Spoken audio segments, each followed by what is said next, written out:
ladies and gentlemen, distinguished guests, fellow book enthusiasts, and my dear students, good morning to one and all present here.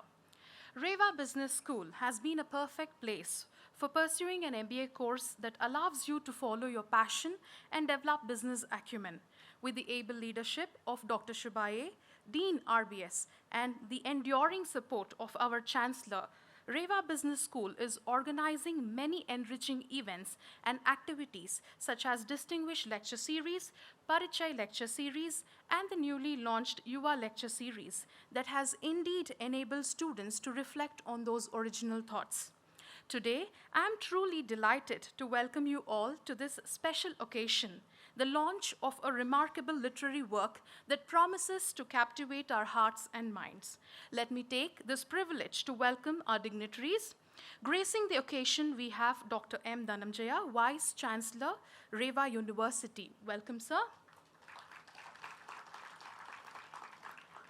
Great privilege to welcome Professor R. Vaidyanathan, author, Black Money and Tax Havens. Welcome, sir. A sincere welcome to Dr. Shubaye, Dean, REVA Business School. Welcome, ma'am. Warm welcome to all the deans, directors, faculty, and staff members, and my dear students. I now request Professor Ivan A. to introduce our distinguished author, Professor R. Vaidyanathan, to the audience.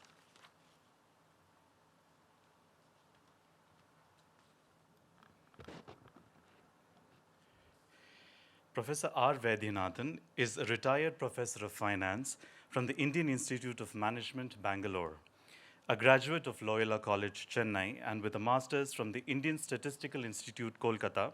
He obtained his doctorate from the Indian Institute of Management, Calcutta, where he also taught for 4 years. Professor Vaidyanathan is a two-time Fulbright scholar and also a fellow of the Indian Council of Social Science Research. He was visiting faculty at various universities in the US and the UK. In the past, he has been selected by Business Today as one of the 10 best professors at all IIMs. He has had the rare privilege of being in the various committees of regulators such as SEBI, RBI, IRDA, and PFRDA. He's a consultant to many organizations and is on the board of many corporates. He is a fellow of Salzburg Seminar. Professor Vaidyanathan was conferred the Lifetime Contribution Award by the Asia Pacific Risk and Insurance Association and Kaibo Life in 2019. His 2013 book, India Uninked: Role of Non-Corporate Sectors in India, which focuses on Indian and Asian value systems, was well received by planners and policy makers. His 2019 book, Caste as Social Capital, has been acclaimed by experts. Professor Vaidyanathan is on the advisory council of the Vivekananda International Foundation. He was a member of the National Security Advisory Board under the National Security Council 2019 to 20. Currently, he is a Cho Ramaswamy Chair Professor in Public Policy at Sastra University, Tanjore, Tamil Nadu, and Emeritus Adjunct Professor at Rashtriya Raksha University, an institution of national importance located in Ahmedabad. Sir, we are delighted to have you with us today. Thank you, Professor. In today's fast-paced world, where screens and digital distractions often dominate our lives, it is reassuring to know the goodness of reading books extend to mental and emotional well-being, personal development, education, and cultural enrichment. Book holds a unique power. It is a versatile and enriching activity that can benefit individuals in various aspects of our lives. Without much delay, I request our Vice Chancellor, Dr. M. Dhananjaya, to felicitate our eminent author, Professor R. Vaidyanathan, and also unleash the book, Black Money and Tax Havens. Request Dr. Shubaye to join the felicitation.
Can we unleash the book?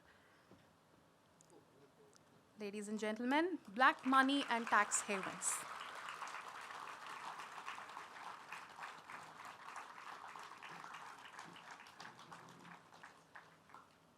Thank you, dignitaries. As we embark on this literary journey, let us remember the countless hours of research, writing, and rewriting that have gone into crafting this masterpiece. The author's dedication to their craft shines through every page, and we are privileged to be among the first to delve into the world they have created. Request Professor R. Vaidyanathan to share a few thoughts on this.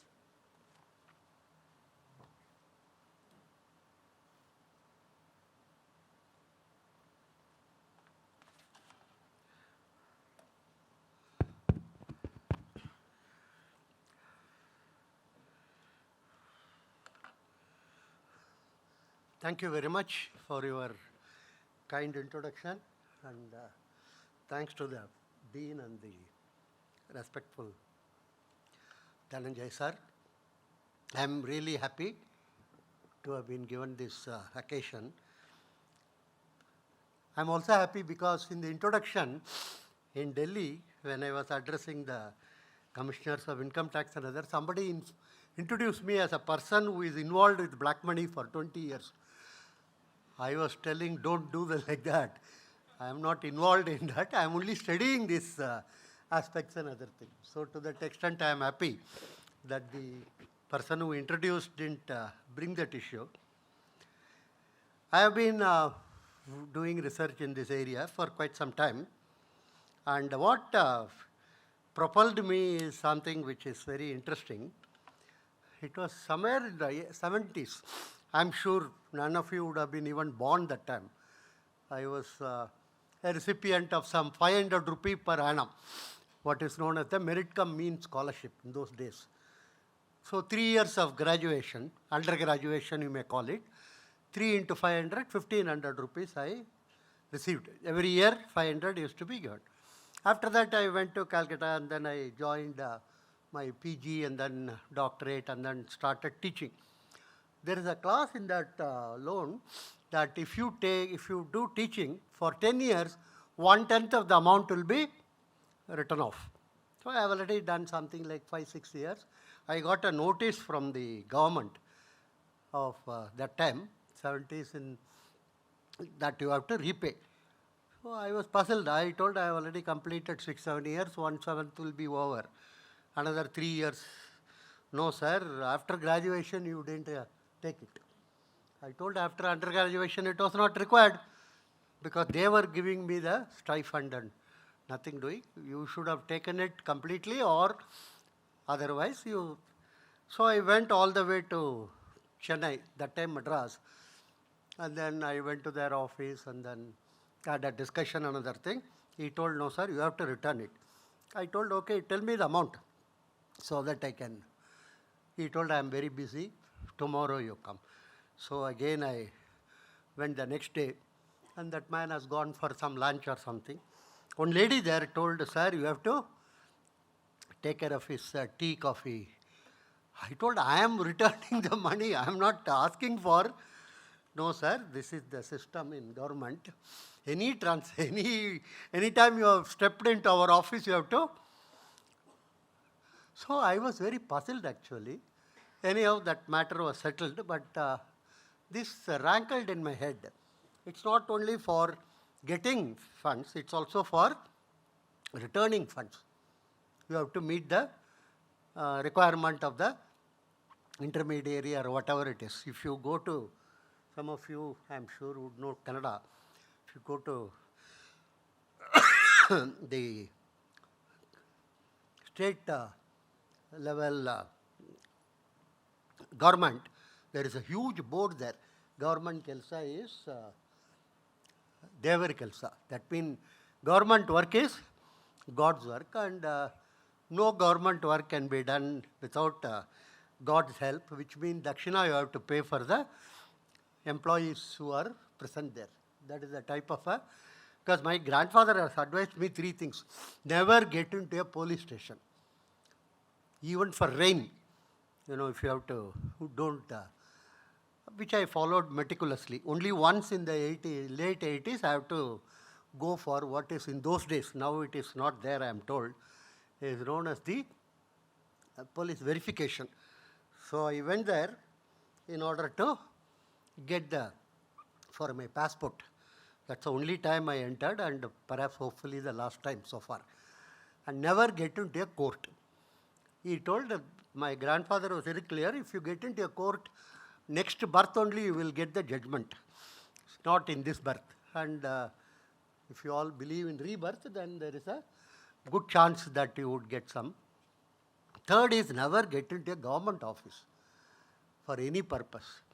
Because when you once enter, they will all look at you as a goat which has come inside for giving bali, giving the, so how much can be extracted from this fellow. Anyhow, after that, I was involved and I was abroad.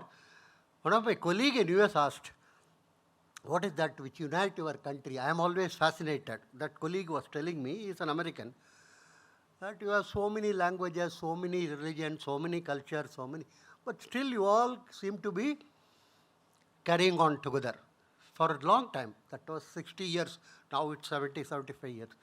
What is that which unites your land? I thought about it. Sometime poverty can't be because it's there in other countries also. Then I realized that, sir, what unites us is this corruption. All states, all places from Kashmir to Kanyakumari, or nowadays you can call it Ahmedabad to Agartala. Everywhere you go, there is a question of corruption. And that is the one which unites us all over the country. And every time the government introduces some regulation, every regulation implies collecting money. Let me be very frank about it at the outset. Regulation is not meant to regulate you. It is the question of having some extra funds. So that is what unites us, I told. And I was back in India after doing my stitch there. This was around 2000. The Vajpayee government was there. Yashwant Sinha was the finance minister. He introduced what is known as the Mauritius route. The Mauritius people can invest in India, and then it will be a tax treaty between India and Mauritius. The lower of the tax will be used. Mauritius had zero tax, actually. So by definition, the people who are investing, they are not from Mauritius. They were using Mauritius as an instrument or conduit. So through that, we used to get funds in our stock market and the bond market and other things.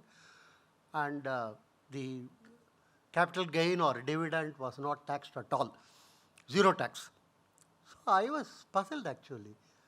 Because for an Indian, to invest in the market, you have to do so many things.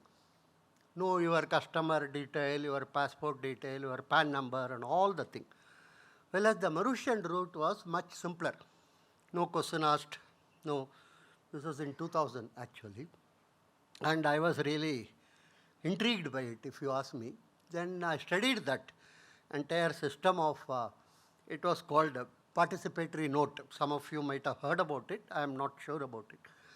Anyhow, 2007 I wrote a piece calling Need for Regulating These Participatory Notes. Then SEBI took action on the participatory note, but after a couple of weeks, the SEBI chairman got shifted, actually, not the participatory note, nothing happened.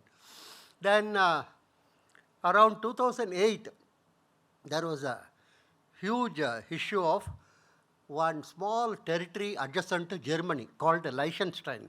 I have written in detail in the book about it. Germany, what they did was, the German citizens used to keep funds in Liechtenstein.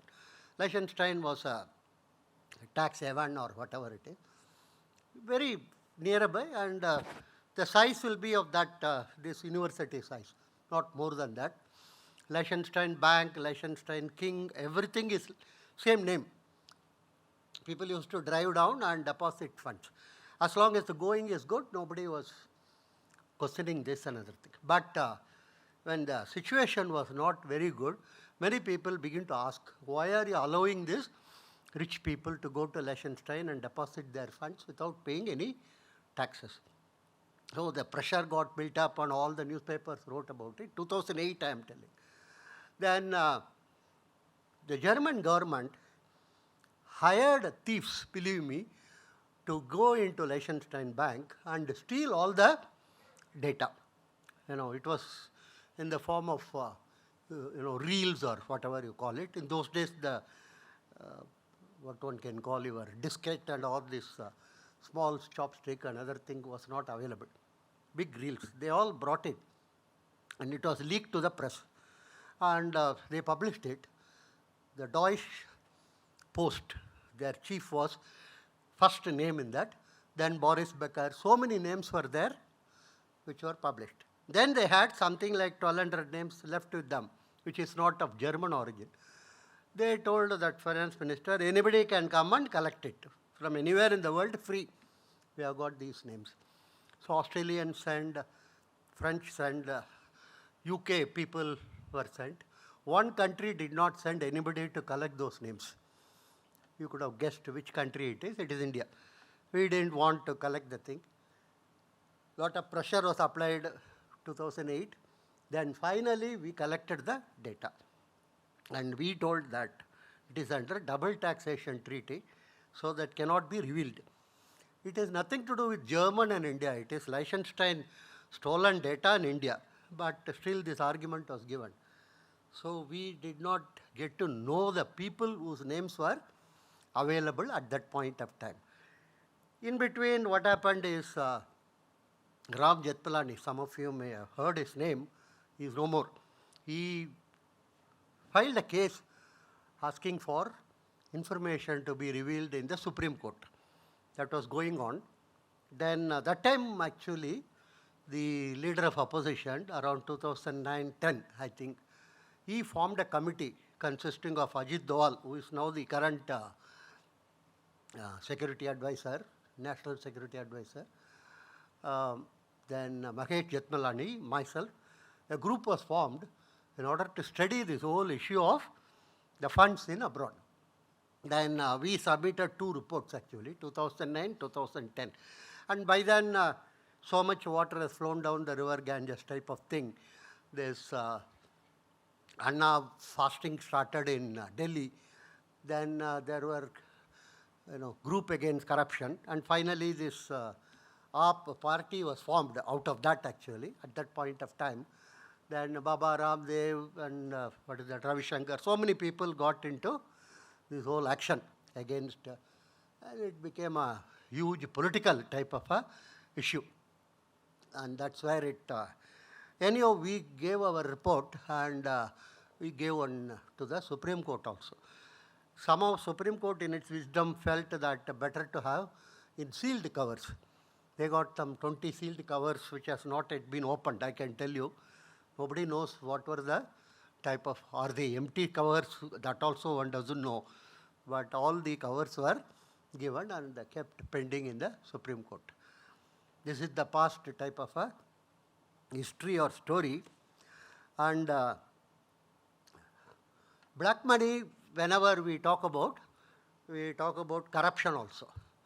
But these two are not necessarily linked. All corruption leads to black money, that I can tell you clearly, because nowhere you can give a check to any to do with corruption. You have to deal only in cash. But all corruption leads to black money, but black money can be generated without corruption. You go and meet a doctor, for instance, do a consultation, give him some 800 rupees. You don't collect any receipt or anything, he puts it in his pocket. And then he doesn't declare it in his income. Then it becomes black money. You go to a petrol pump, fill up your petrol for your 2-wheeler or 4-wheeler. You don't collect the receipt and that man doesn't declare it in his income. It becomes black money.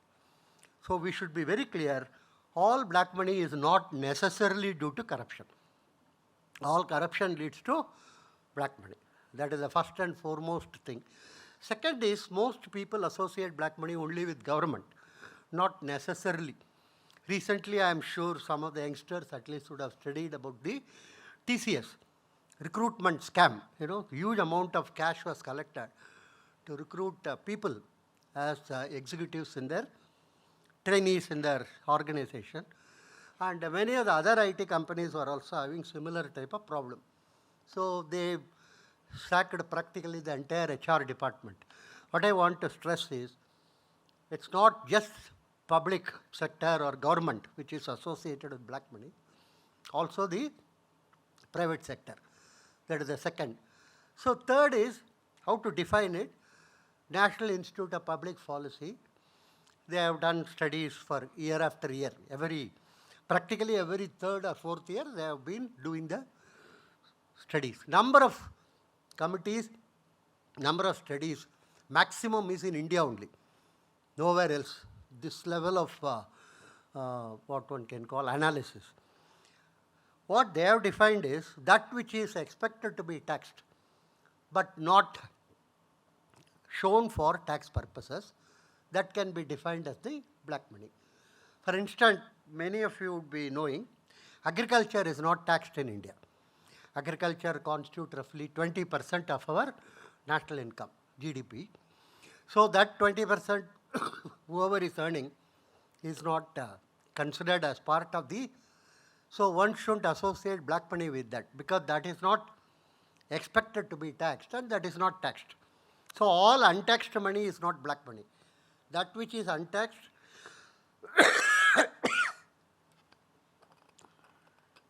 sorry.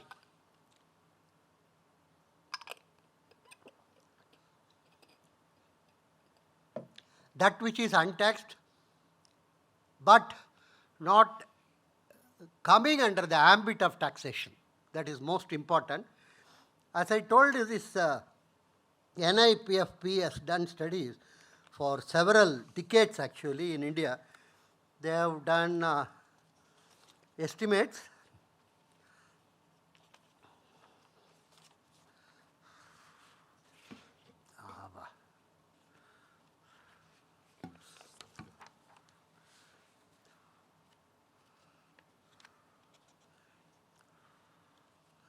There were several committees, Kaldor Committee, Vanchu Committee, then the committee headed by NIPF, then Rangnekar Committee, Chopra Committee. You won't believe it. We have the maximum number of committees and commissions on black money. No other country in the world has got so much. It was estimated 75, 76, roughly 18% of GDP. 80, 81, 21%, and 83, 84, 21%. Obviously, these are estimates. By definition, you can't get an exact amount of the black money. That's the nature of the black money. We have done some estimate as part of our book. That was in the beginning of 2000. In Bangalore city alone, we did a survey and found out 50 crore is the per day generation of black money. And all the government departments, transport department, land registrar, department pertaining to, in those days, commercial taxes, entertainment tax. Something very interesting. I should share it with you. It's outside, it is told the theatre is full, complete. So much amount of money has been generated. But when you peep in and go inside, you find only 2-3 people sitting there, not more than that. So this is one of the, so whenever you see huge amount of money generated in some films, take it with a shipload of tax, salt, not less than that. Don't go by that, because if I have huge amount of fund, I show it in terms of the income, which is not. So there are two areas which I have dealt with separately in this book,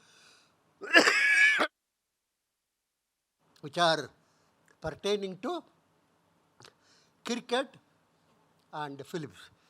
Two major addictions of the middle class of the country, and both of them generate huge amount of black money. It's very, very difficult. BCCA at a point of time told they are a NGO. They do not have any assets other than 2 typewriters. They told they are the poorest non-government organization in the country. Anyhow, so almost all these activities, if you look at, you will find some amount of funds are generated. Bangalore alone, we estimated 50 crore at that point of time. I am talking about beginning of the century. This is based upon surveys and assessments and other things. On an average, we feel in India, 10% can be considered as black money out of our GDP. Extremely conservative estimate, because some of the estimate which I quoted to you is in the range of 18, 20 and other things. And some professors say it is as high as 50% of the income generated in the country. We take it as 10%. So 250 lakh was our national income last year. Approximately, I am talking about. So 25 lakh is the black income generated out of that. 25 lakh is not a small amount. 25 lakh crore I am talking about. It's a very large amount actually. And this is an annual flow. It's not something which is stock or something. Every year it is generated. Another misconception is people say in land and house it is invested, and it is invested in land, correct. But on the other side of the balance sheet, it will be in the form of cash. If I am a seller of a property, for instance, 10 lakh is the worth of the property, I sell it. I sell it for 6 lakh of check and 4 lakh of cash. What happens actually is, cash is not obliterated. Cash is passed from one hand to another hand. That's all. So it is always in the form of cash. And that's what you will read in the newspaper before poll, that some van was going and a huge amount of cash was captured and other thing. And because cash is the one which is easy to distribute among the public also, for the purposes of getting votes and other thing. So this is something which is to be kept in the back of the mind. So this 25 lakh crore is not at a point of time, it is annual. And of course, natural question will arise where this money goes. This money goes as a credit for small operators, small retail vendors, petty traders, petty transport operators, and hoteliers, all small level people.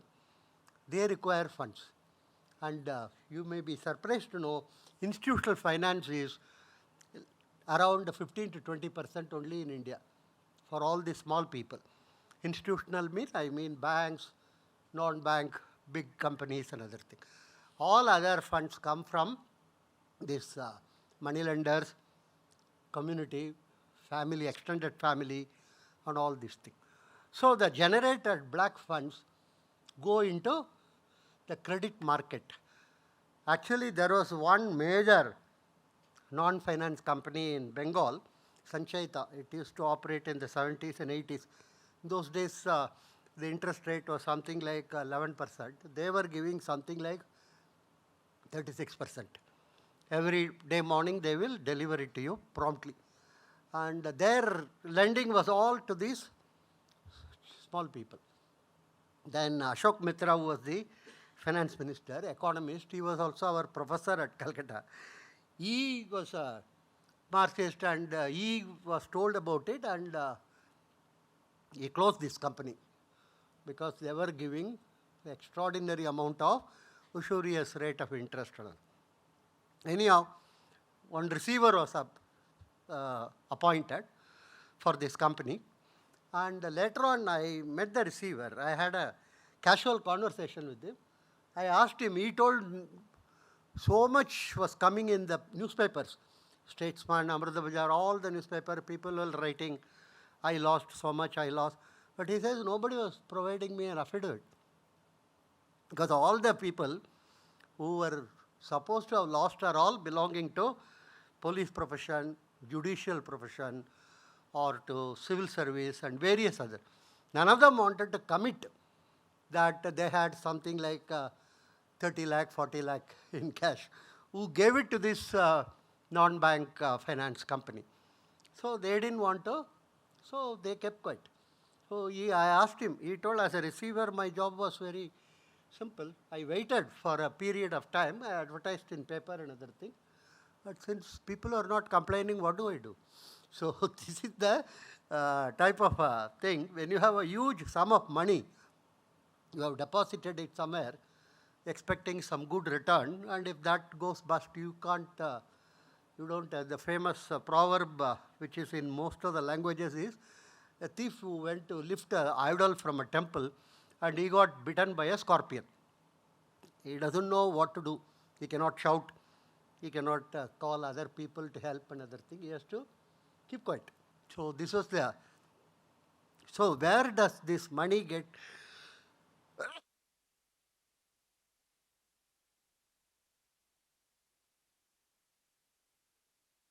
It's also in the credit market. So that is a type of a thing. So domestic black money is what is called the no confidence on the government of India. But it is productively used for several activities within the country. But the other one, which is kept in the tax havens abroad, it is not productively used for domestic purposes. That is why the Supreme Court called it as treason. He said domestic black money is at least used domestically. It's a no confidence on the government. But global black money, which is kept abroad by Indians, illicit, it is the word used by Supreme Court, I am not using it, is treason. Because it doesn't have confidence on the, it's not the question of having confidence on the government, it doesn't have confidence on the people itself, the country itself. That is the reason why the funds are kept abroad.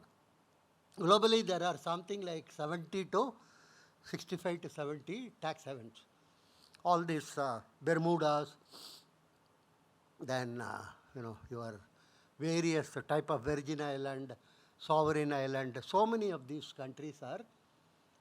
Earlier, they used to advertise themselves as tax haven and ask people to come and invest there.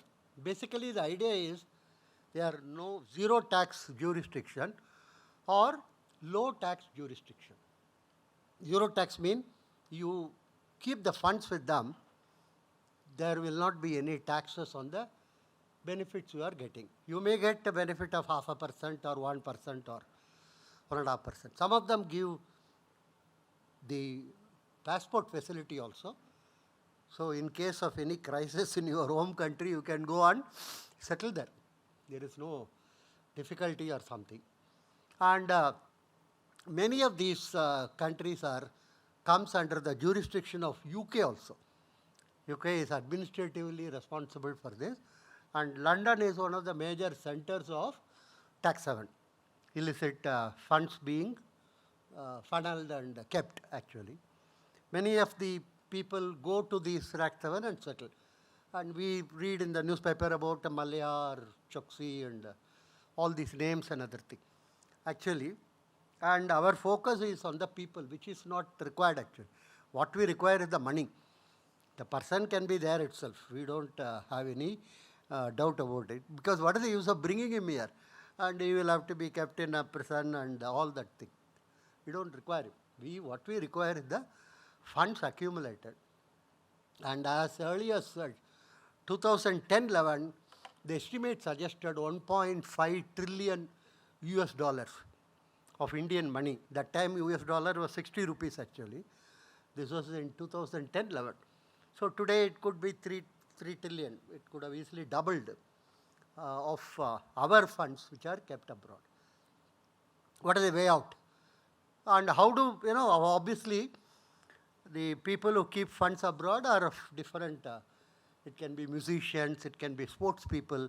As I told you, Boris Becker was involved in the German to Liechtenstein. Like that, this can be a lot of icons of India. It can be business people, it can be politicians, it can be different type of people who keep funds abroad. And over-invoicing, under-invoicing is a standard global method in which trade mispricing, it is called in the jargon. Basically, I import something for $10. I tell the supplier abroad, you bill me for $8, and then $2 you, I will send $10, but $2 you keep it in my name abroad. Similarly, I export something for $10. Again, the same type of you get the remittance for $8. The $2 will be kept abroad in your name or in your Binami name or something. So this is what is the standard procedure.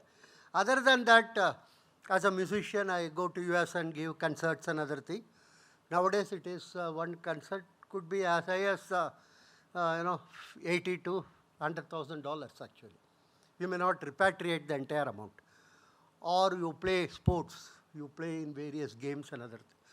Or as a major executive in a company, you order for plant and equipment and other thing, and then for 100 crore, let's say. Out of that, we have something like 10 crore kept abroad. So what is the way out? For domestic, one way out is suggested by government itself in one of the reports. Pranab Mukherjee was the finance minister. He brought out a report on black money. He suggested holding of funds, holding of cash above 10 lakh itself can be a crime. This was adopted in the post-Second World War period abroad. Not now, today you can have even 1 crore cash at your home. Nothing will happen. They will write, they have to prove that it is disproportionate to your source of income. And given that agriculture is not taxed, you can always associate your income with some agriculture activities. So that report suggested anything above 10 lakh or 15 lakh, whatever, at a point of time, you cannot hold more than this as cash.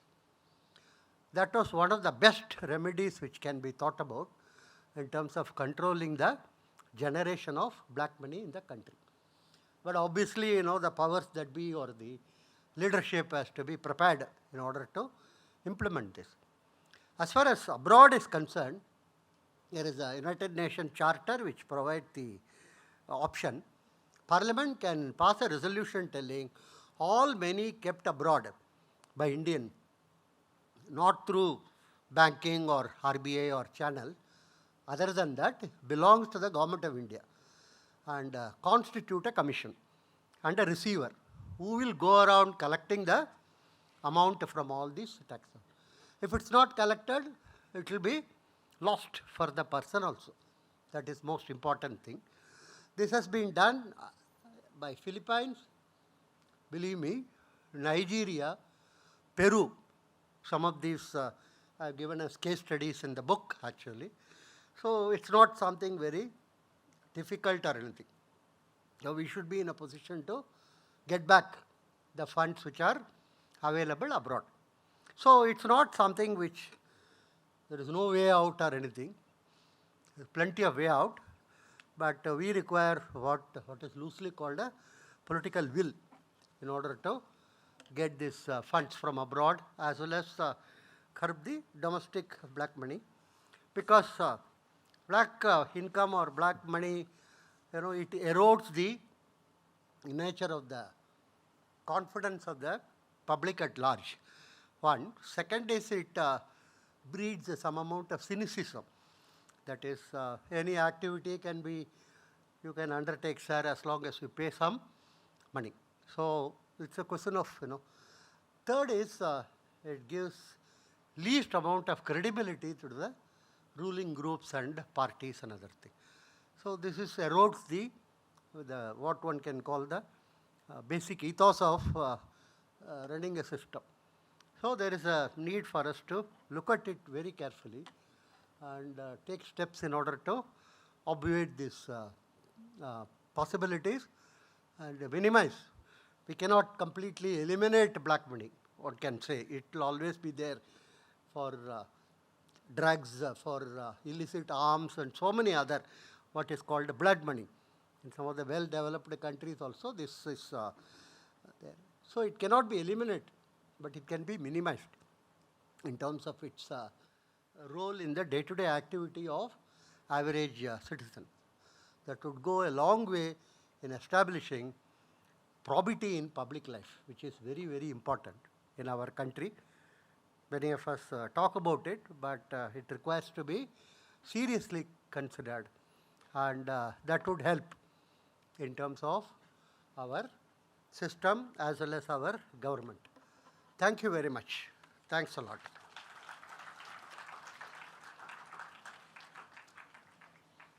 Thank you, sir. I request dignitaries on the dais to please take your seats off the stage, as we will now have the stage set for discussion. Before I start the discussion about black money and tax havens, sir told me you can shoot questions, but other way around, I was just sitting 5 minutes back over here. I found few students very busy with your mobile phones. So I thought before I shoot question to sir, I will shoot few questions to you as well. Can I do that?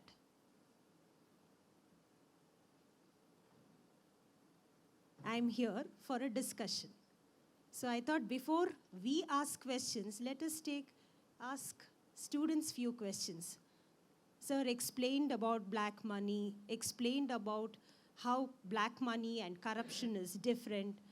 So simplest thing, we all know, we all talk about black money. Let us all understand what it is. And most of you, it is not only for the finance students it is required. All of you, not only students from management background or from business management background, even a common man has to know about it. So that is why we say this kind of exposure is something that is very important.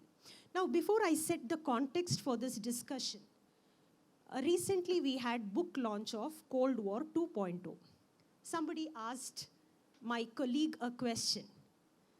The author is not from REVA University. The publisher is nowhere related to REVA University. How come this book launch is happening at REVA University? Now, I would like to answer it because again, we have the next book launch. That is, today we have launched book of Professor Vaidyanathan. And Professor Vaidyanathan is a very, very popular name. When you talk about the finance stream, I think he's one important person whom we all look up to. Black Money and Tax Havens is a book that we are launching today. Let me tell you, this book launch is not only to launch a book and to tell that we have done this event at REVA University, but it is to give all of you a knowledge about these are all academic events happening. These are all related to academics. These exposures, when we discuss about the book, when we analyze about the book, last time when I met sir, during that book launch, he handed over that copy to me. Reason was, today if we are supposed to have this discussion, I must have read the full book.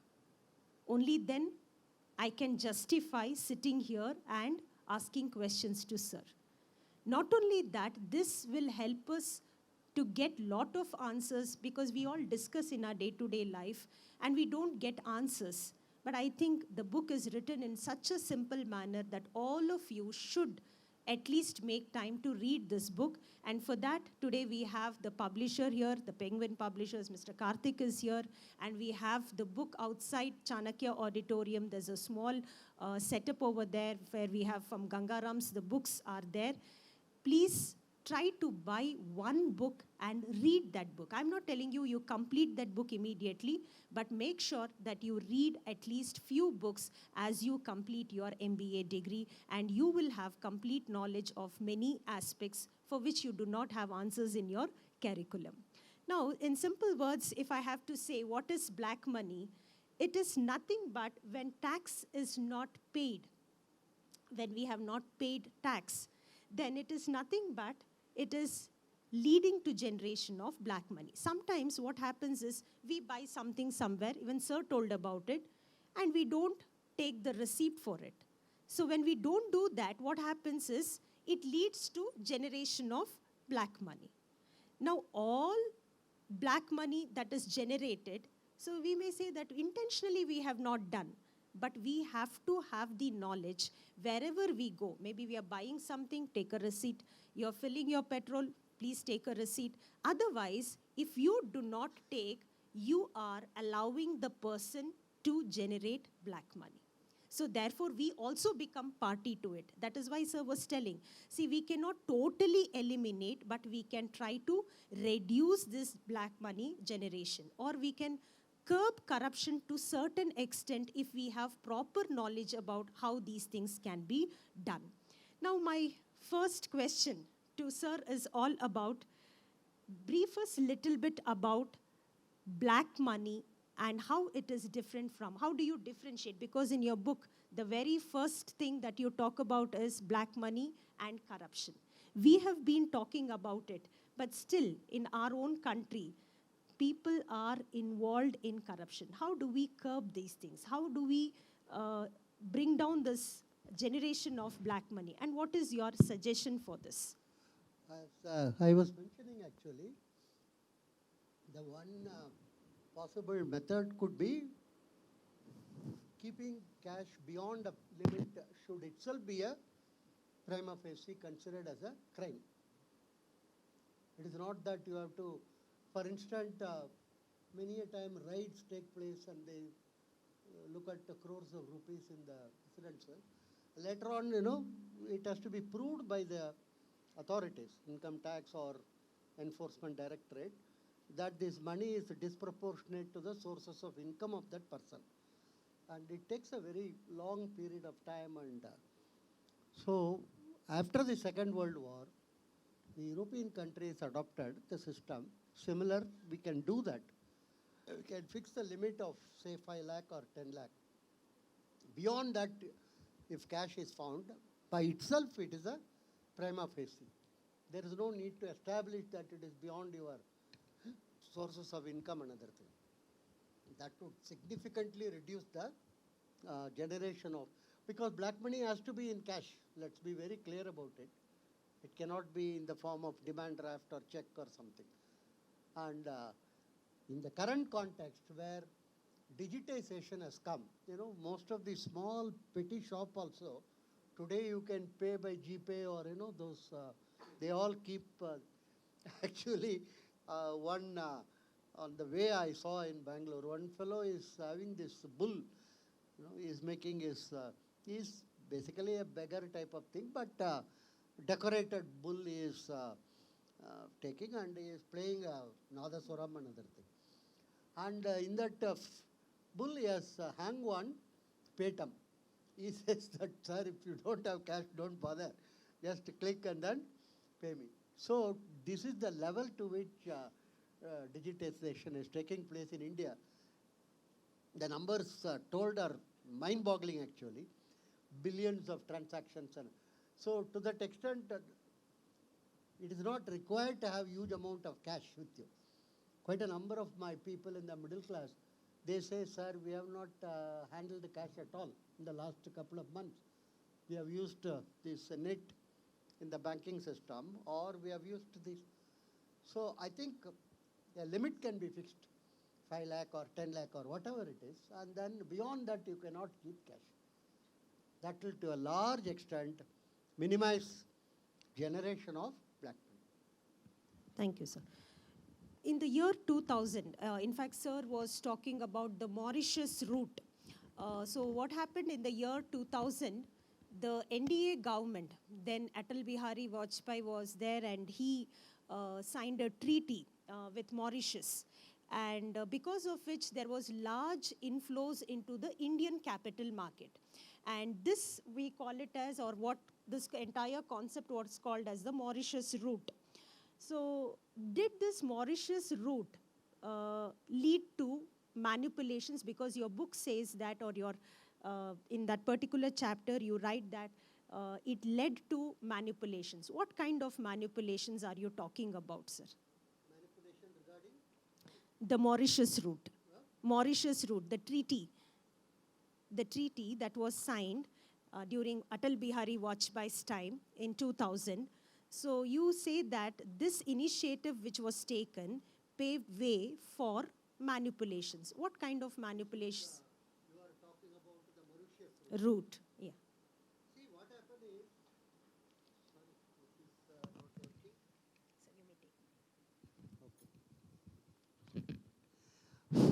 what happens is, when you have, invite investment from locations like Mauritius or Maldives, it's not coming from there, let's be very clear, because Mauritius is not a very highly industrialized or developed, it's a conduit through which funds are coming. The UK, USA, Germany funds, they all go into Mauritius, and then through the banking system it is diverted to India. It is shown as if it is coming from Mauritius. So we have a double taxation. Of course, that is geostrategic also. We will not go into that. Mauritius has got huge amount of Bihar population, more than 50% actually. And it's an Indian Ocean island. It is strategically important for us, another thing. That's a separate issue. But what happened is, when you have the double tax agreement, they don't have taxes at all, zero tax. And we have some 8%, 10% like that. But the lower of the two will be applied, which means zero will be applied actually. So the funds come in, they make a capital gain or they make dividend and other thing. So, and then second issue is, the KYC is not strictly followed in many of these cases. Where from the funds are coming? Are they terrorist funds or are they funds to destabilize the market? Lot of criticism is there. Our own money is coming back. That is, it is invested abroad and then it is, recirculated into the Indian system. So this type of misuses are possible. Sir, also I would like, because it is connected to the same aspect, can you brief us about this double tax avoidance agreement? See, it's a very simple thing. Say, we are India, so we have an agreement with another country. That country has got, let's say, 14% taxes, and we have got 8% taxes. If the income is generated in that country, then you would have paid 14% already. And if it is brought to India, again 9% you have to pay in terms of our tax laws. So the minimum of the two will be applicable. In other words, 9% will be applicable. The remaining portion will be benefit to you. This is the whole idea behind it. But what happened in the case of many of these tax haven island, they have very low taxes or zero taxes. So this double tax agreement is not very useful because it will be practically not taxing anything at all. That is why many of the multinational corporations show huge amount of profits in those islands. Actually, US and other countries are very upset about it. We have elaborately discussed in our book about the role of these MNCs in terms of using the tax havens. So you also spoke about tax havens. Tax havens is nothing but the illicit money that is kept abroad, in simple words, if we have to say. And as sir was mentioning during his talk, this money that is kept abroad is not used domestically. So we keep hearing, when every government comes, they keep telling that this money has to be brought back. But no such initiatives we see. So you were telling that there must be an act that has to be passed and initiatives should be taken. When we know this can be done, and you also mentioned there are many ways how this money can be brought back to our country. Knowing, why are we still not doing it? Three things are there. One is, actually it is attractive for the money to come back to India because our return is much higher than where you get abroad, another thing. Originally, why it went abroad is because of the high levels of taxation. Some of you may or may not know. In the 70s, we used to have 95% marginal rate of tax. In other words, for every 100 rupee earned, 95 rupee will go to government. So people began to keep funds abroad in order to evade taxes. Then the second is the foreign exchange rules were very strict. Even a person like Birla Rata, he can get only $50 as a part-time when he goes abroad. $50, he can't even stay in the platform in New York actually, even in those days. He requires funds. So he keeps some funds abroad in order to use it when he is abroad for his expense. So now it is all changed significantly. It is possible to bring in. But the issue is, who is to bell the cat? See, we have a huge ecosystem of bureaucrats, business people, politicians, artists, sports people, and all these icons. They have all got funds abroad. So how to? Somebody has to, encourage, somebody has to. So that is the main issue, actually. So in your book, we read about the illicit money, the estimate of illicit money kept in tax havens country-wise and region-wise. The estimate is given. Kindly tell us what is the estimate of Indian illicit money kept in these tax havens? See, this estimate, by definition, black money is extremely difficult. It's actually an estimate in the sense. So what is done is, what is asked for now is the transparent type of a transaction. Suppose I export to Germany something for $100. In Germany, the import is shown as $90. That means the $10 is the extra which I have benefited. So reconciling between Germans' import and our export has to be done. But with the blockchain, in information technology, it would be much easier now to get it done.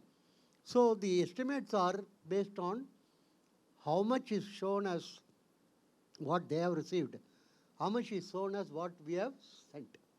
So the difference between the two is estimatedly. And the other thing is in terms of, how much I earn abroad, and then how much is shown to domestic, our Reserve Bank or bank. And so all these are taken into account and estimates are made. It's a very cumbersome process. Global Financial Integrity, you can check in the website about it actually, GFI. They have an elaborate procedure they have, for estimating this. It's not perfect actually. Somebody is raising the hand. I think so. No? I will take questions, maybe after 2 questions from my end, I will take questions from the audience. So before I take questions from the audience, I would just want you to brief about the difference between black money and blood money, because black money is something we are all aware of, and blood money is black money when we don't pay taxes and we want to avoid taxes, and money, illicit money is kept. Okay, that is black. What is blood money? Anything in the form of drugs, arms, and human trafficking. So we talk about the blood money. I think this is not very familiar to most of you. I would request sir to Thank little you for bit. asking this actually. I have also written lightheartedly telling pure tax evasion and black money generated out of that. You may call it as a vegetarian black money if you want, because I am a vegetarian. It's a sort of a, for tax evasion purposes only. I don't. The other is also black money, but it is coming out of blood money, it is called. I do drug smuggling. I do illicit arms between the, two terror groups and other thing. And I also involved in, what you call smuggling a woman for wrong purposes and other thing. And various other, these activities, they generate what is called black money, and it is called blood money. I have used the term non-vegetarian black money. That is, they are not, simple tax evasion is okay. I am not telling okay mean in the sense, it is also not acceptable, but it is a better thing compared to these type of activities. These type of activities are extremely harmful to the society at large than a simple tax evasion. Right? Thank you, sir. Sir, I would not take names, but we hear, and there are a lot of examples where people have taken lot of loans from the banks, and they have not repaid, and today they are missing in the country, and they have well settled elsewhere. But when a common man approaches bank, right, they check our ability to repay, they see the credibility of the person, and a lot of rules and regulation applies to a common man who is paying tax very, very promptly. How is this justified? It is not justified. On theory, it is told all are equal before law. But we know in practice, unfortunately, it is not the case. Some people can, as it is jokingly told, some people can buy the lawyer, some people can buy the judge himself. So that is the type of differences between all are equal before law type of thing. I agree with you. Because when a common man goes to a bank for home loans or vehicle loans, I think they don't get what they want completely, and they struggle for all these. And they're all prompt taxpayers. And in what way we allow people to take loans beyond a particular limit, and they do not repay, and they are found missing in the country as well. And we talk about them, we discuss about them, we debate about them, but there is no action taken against them. So this is something that I think should be focused. I'm with you on this. Sir, during elections, money is openly distributed, and it is distributed in the form of cash. So when such things happen, and these things are happening from the political parties themselves, so are they not aware of these things? And when they they involve themselves in such things, what kind of an example they set? One thing I told, possibly, anything more than 10 lakh cash if you keep, it's a crime by itself. That could reduce it. But people are swayed by this, like short-term benefit versus long-term. You say in 10 years, India will be a third largest economy. Who is interested about it? Tomorrow, what I am going to get? If you promise me 1,000 rupee, like many of the states are nowadays doing, that is much more attractive. Immediate benefit is more, and free bus, for instance. So everybody is very happy about it, because they can get into the bus and don't pay anything. So immediate, consumption benefit, people are always very much fond of, right? Then suppose the students are told after 3 years, you will get an excellent job, versus tomorrow itself we will give you 1,000 rupees in hand. So obviously many will like 1,000 in hand, right? They can spend it in some form or other. So that is that's what one can call a price you have to pay being a democratic, or rather having a voting system, right? Sir, income tax officials raid. Tax raids happen. We all watch in the television, read in the newspapers. But lot of search happens. They get many things. They start the inquiry, but the outcome of the inquiry is something that is... See, sometimes what happened is income tax rules are such that if it is settled between the person and the income tax department, it won't come out. most of the things are settled. Unless it goes to the court, where the names will be revealed and other thing. Many of the time it could be between the department and the person. Then the issue will not be clear to others, right? That's a major deficiency, or whatever you call it, in the system, right? It's absolutely a deficiency in the system, because none of these things lead to any kind of outcomes. So the outcome is just search and inquiry, and finally And there it is also takes a lot of, what you may loosely call delay. And for instance, the 2G is still going on. That started in around 2009-10, right? It's not still, the courts have given bail, and and then again appeal again bail. It goes on and on, right? It's not a very, unfortunately, we have a very complicated judicial system also. So it's not going to be a easy task, actually. So thank you. And any questions from the audience? Anybody? Some girl raised her hand. I don't know whether she raised it because of her pain in the hand or something like that, or somewhere there. Am I right? Students can ask questions. Anybody Huh? can ask questions, please. Somebody raised your hand, right? No. That time you told also, wait. Yeah. You may ask.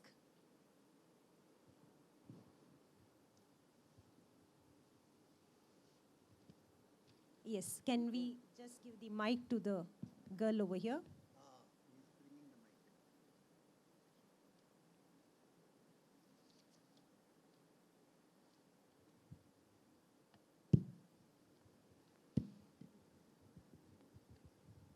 Good afternoon, sir.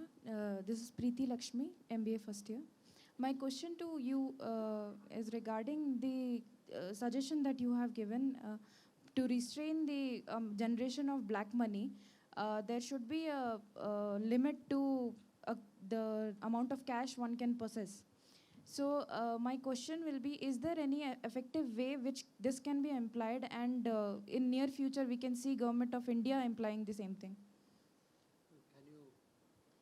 She's asking, you told that the black money generation can be restrained by limiting the holding of cash.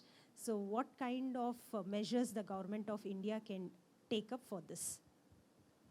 Yeah, you see, if you, today I think many of you will be aware, any transaction above 50,000 rupees in cash is to be recorded, is to be reported another. It's not encouraged. That's only for transactions. I am telling about holding itself. Right. So huge amount of cash is accumulated. You find many a time some raid take place and pictures and photographs of the currency notes and other thing comes, right? So if you hold beyond a point, if it is considered as a crime, that would be a extremely positive step in order to bring down the level of corruption. It Thank won't you, sir. eliminate it, right? See, the answer is like the cash that you hold, if you are able to justify the source, then you will be able to, or you can hold that much of amount in the form of cash.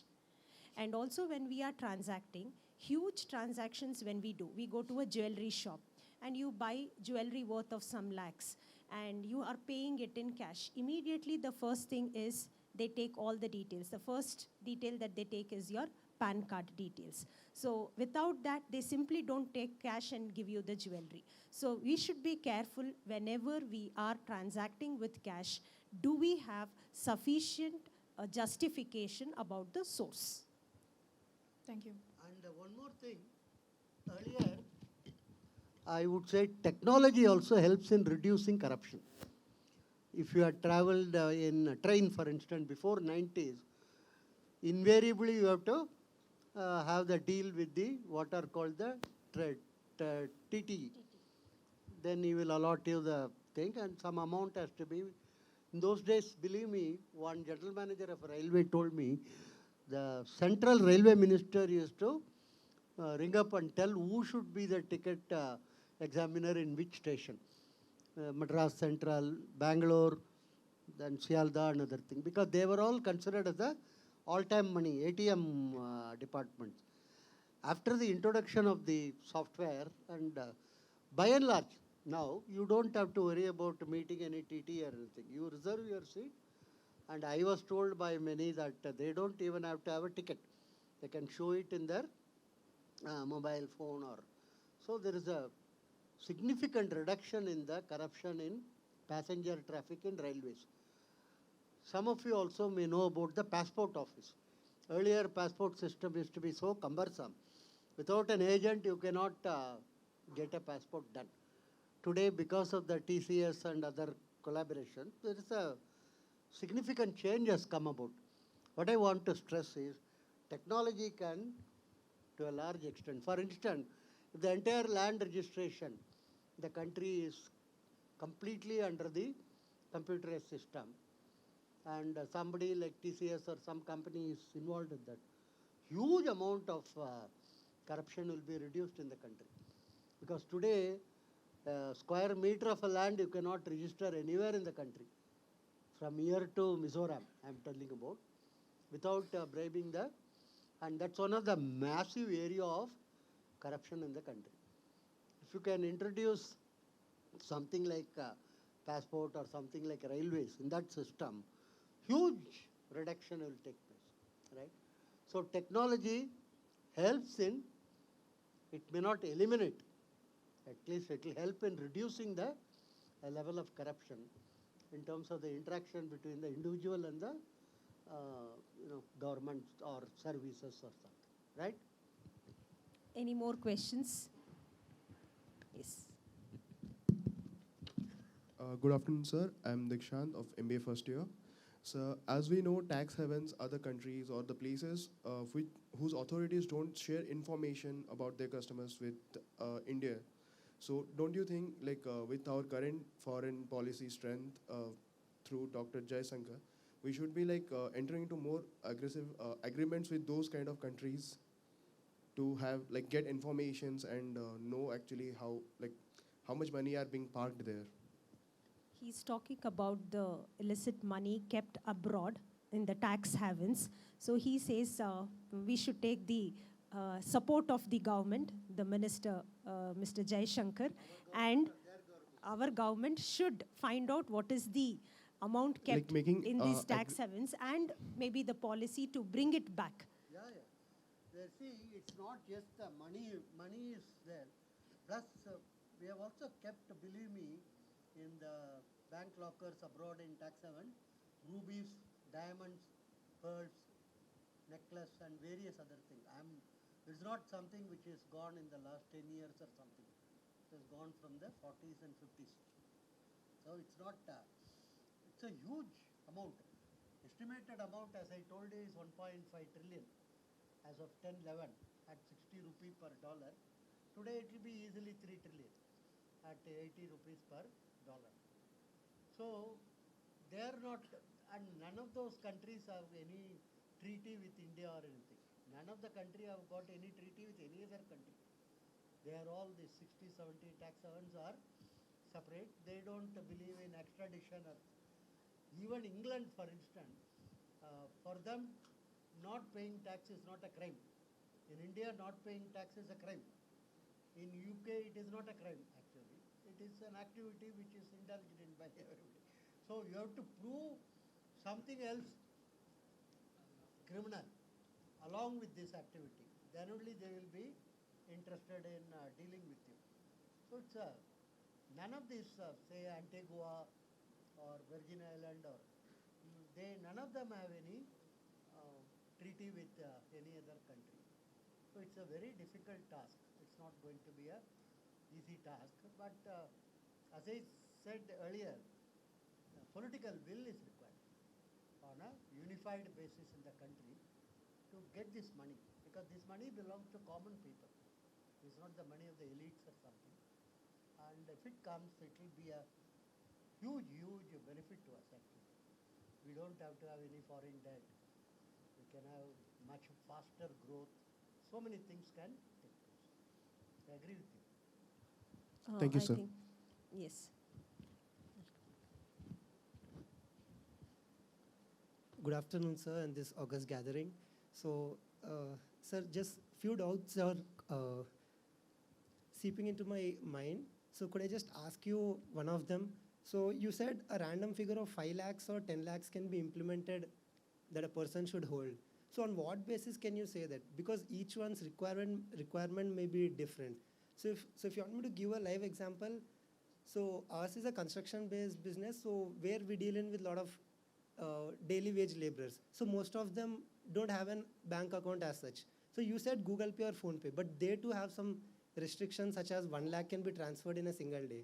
So this hampers our day-to-day activities. So if you say you cannot hold more than 10 lakhs, then how will such businesses go ahead? So the government should first focus or emphasize on something as everyone should have a bank account or something like that. So you cannot say that somebody should hold such an amount before having such, like digitalization as such. So what would you say? He says in your talk, you told about 5 to 10 lakh is the cash limit that somebody can hold. He has a construction business wherein there is a lot of transactions. I agree So with you. Those who require much more than the limit, they can always take permission from the either Reserve Bank or from the Income Tax Commissioner and apply to them. Yes, sir. You That said is, income for tax. So instance, again, going to point is government very valid. I have organization is written again about tough. it. Construction industry, they Yes. require relatively large amount of cash. In No, terms sir. of Instead of disbursement us to going approaching the government company, because you said you should never enter a government company or never enter a police station. So I will clarify. Yes, sir. See, So instead they should certain focus things on the told, it is bank not accounts. generally applicable. The context you need to understand. See, since your transactions are more and you have a construction business, I think if you have to legalize whatever transactions are happening, then you must approach the authorities to seek their permission. I think then that should be allowed. yes, sir. If you put it the other way around, instead they can focus on everyone having a bank account and take some no, measures everybody as should such. have. Everybody should have. That is what we are trying to tell. Like some measures should be taken in order to, like, maybe banks can approach those who are not having, like you can link it with Aadhaar card, so And that the is- Aadhaar card holders. Yeah, so- that is done. Actually, that is happening. This awareness is created. But unfortunately, even today, we find one group of individuals probably who still do not have a bank account of their own. But I think banks are putting lot of efforts in ensuring that everybody has bank accounts, open a bank account, and there is proper streamlining of these things. Efforts are made, but I would not say it is sufficient. I think all of you here should create this awareness amongst the general public. I think we should do that. Thank you for your patient listening. Yeah, I think the boy next to you. Yes, ma'am. Good afternoon, sir. Good afternoon, ma'am. My name is Manjunath. I am from first year MBA. Sir, can you please brief about how the black money and inflation be related? Can black money be a reason of led to inflation? How black money is Black related? money, very simple. I have explained it in a chapter. By definition, it increases actually the inflation because of the what you call misallocation of resources in terms of economic criteria. For instance, large amount of black money, I would like to have an Italian marble, or I would like to have a sort of a home theater and other thing. Resource misallocation take place. So to that extent, and it will also help in hoarding. For instance, huge amount of vegetable or tomato or any of these things can be hoarded using my black money. I don't have to have regular bank funds and other thing. So it does what one can call fuel or increase the level of inflation in the economy. Yeah, thank you, sir. I think you must read the first chapter speaks about that methods of generation of black money, causes of black money generation, and its implication on the economy, and how it leads to inflation is also explained over there. Very, very simplest manner. So read this book, Black Money and Tax Havens. I think no more questions, and we will conclude because. Yes, I think. Okay. One last question. Yes. Yeah, please.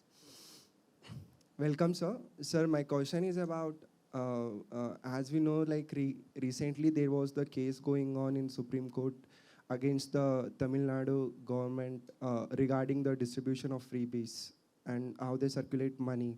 Freebies. He's asking about freebies. Tamil Nadu government distribution of these freebies. Freebies. Like even like everyone knows how much money is being circulated in the system, but still like no steps are being taken, even with like involvement of judiciary, and like everyone knows what's happening in the state. Still there are no measures No over it. action. Money is used for freebies actually. Huge amount of black money is used for freebies actually. There is a competitive freebies. One party says that you can go in bus free. Sir, no, And sir. Another party says My- you can come back also free. My question is about like no steps has been taken, Yeah. even though The involvement one with sentence judiciary. answer for this is those who are giving freebies are the ones who have to take the necessary steps and actions. Unfortunately, they are involved in distributing freebies. Why example of Tamil Nadu? The case is same with Karnataka as well. So freebies, if we have to stop, it also is because the general public also accepts it. They also accept it. So we also should take a conscious decision of saying no to this freebies. Then I think somewhere it is not one-sided. I think it is both the side, because people are also interested in freebies. The minute you say free bus for women, everybody started traveling. The minute you go, every doorstep they give so many benefits they take, right? So even people who are not eligible for these freebies make themselves eligible by providing different kinds of, you can say, proofs, saying that my income is less than this, so therefore I'm eligible for the freebies. So freebies, one who is providing freebies, one who is taking these freebies, I think if their mindset changes, only we can curb. And unfortunately, in all states or in our country, the problem is people who have to curb these things are the ones involved in this. So therefore, I think we should rise, and youngsters like you should work on these things. Thank you very much, Shobha, for that response. Ma'am, I want to ask you, like, what are the measures could be taken, ma'am? Instead of pointing out the, No, we are not what are the pointing. faults? No, we are not pointing. See, the answer is very simple. Freebies are given. Who is giving these freebies? Who is giving these freebies?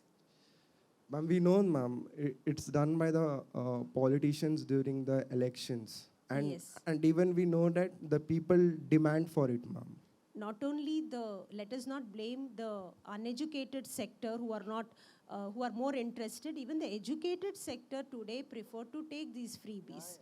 So unless and until there is a conscious change in the mindset of people that these things cannot work, unless that happens, I don't think we can curb such things. Right? Tamil Nadu, they are giving 1,000 rupees per eligible women. Yeah. And some people come in car and give the application form for that. You know, what do you do for this? They are very well-off Yes. groups itself, but Yeah, they the don't last see why question. would, Good Yes. afternoon, sir. I'm Monisha. The question is, the demonetization will help people stop the corruption and the black money kept within the country. She's talking about demonetization. Demonetization. Demonetization, does it? Demonetization is, at a point of time, it is a helpful thing.